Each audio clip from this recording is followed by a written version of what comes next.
ikilencesi. Şuna hal şu mescidin gafı bir gafı açıgıllı.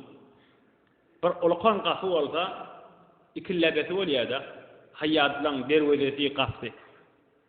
İki lebede şeyle açılanna iki tarafına gafın iki tarafına söye oluyor Türkmen söye diye. Gafın köpten saklap duran payaları.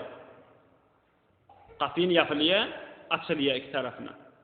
Ulkan bidarlarda gafıla şeyle açılanna iki payan arası kemikte 3 metre in ulkan gafıla.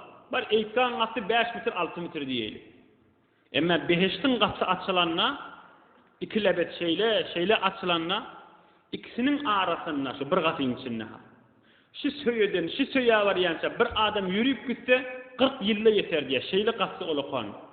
Peygamberimiz ne diye sallallahu aleyhi ve sellem ve la ya'tiyanna aleyha yawmun ve huwa kadîdun min az-ziham. Hadisun sahih. Bir gün olacak deyiptir Peygamberimiz. Behişte gaşın girellerini hürre olacak. Bir çolup girecekler. Şu gafıki şeyli olukan açılanına 40 yıllık yol arası şonna tıkılışıp girip ağzına solt geçecekler deyiptir. Şu gafı dar olacak. Elbette ki Müslümanlar şuna girip kenlikte girecekler deyiptir. Peygamberimizin aydın kefisi. Lep sahih senet bilen delilim var Peygamberin aydın kefine. 40 yıl yol gafıki şeyli giyin hadi bir gafı. Şondan adamla ve huve kadîdun min az-ziham. Şeyli cennete behişte kan adam girecek. Tıkılışıp aytkadan çıkıp geliyorken ulkan dervedeli da daralı veriyor da bila teşbih şocurup itikleşip oradan girecekler deyiptir. Şeylik gürmeleşip olacak deyiptir. Cennetin içinde inşallah bolacak nimetlerden şey.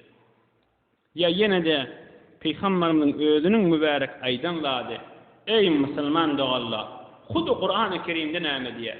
Ehli sünnetin de akidesinden. Vucuhun yevme izin nadira ila rabbiha nadira. Kıyamet gününde havasını berde oldu.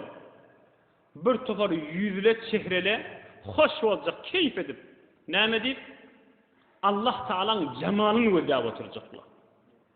Behişte en leziz terin, en anırkı ulukan derece Allah Teala'nın cemalını ödeyip durmak.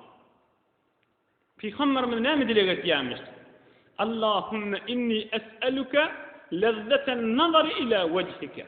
La Peygamberin öbürün doğaçı. Hudavenda. Senin min dile getiren acizana kıyamet gününe keyif edip cennette sen cemalın gözüne oturayım. Şunu senden dileyen yapmıştı. Şiirin yüzüne ey gözüme dönün. Ey Müslüman. Pulun olup derya kenarda Allah Teala'nın cemalini yerde görüp oluyor. Nedir Müslüman adam aytmalısın?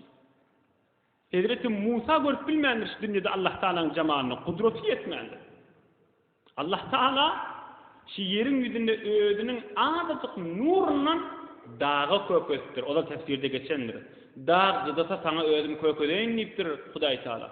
Dağ un moluptur, pudur moluptur. Allah Teala'nın bir adacık nurundan görünme. Bir dünyadaki eserin bolcuk da hatta. Ama cennette Allah Teala öz dostlarını verecek mahtumuliysan neyme diye. Hak kabul eyleyip dostun ahyarın hasıl edip herine maksadın barın görsedip olvunna halka didarın büdür müminlerge razı beheştin divayet ya. Nedir adam? Ne yüzüyle dili var mı? Pulun olsa bütün yüzde beheşt var. Yerde beheşt var. Pulun olsa derya kenarlarda falan var. Yerde vurdun mu? Portu dünyanın içinde beheşt olacak mı? Şayet çötadı o çıkan sana haber gelsin. Deden falan mı oldu? Ecen falan mı oldu? Doğunun falan mı oldu? Adam fakir ne mi gücü var? Bir kilometre beylek eşitmeyene kudreti var, kulağıyla eşitmeyene. Bir adet evin vermeye gözü var, bir devreğine hissetmeye var havasları var da.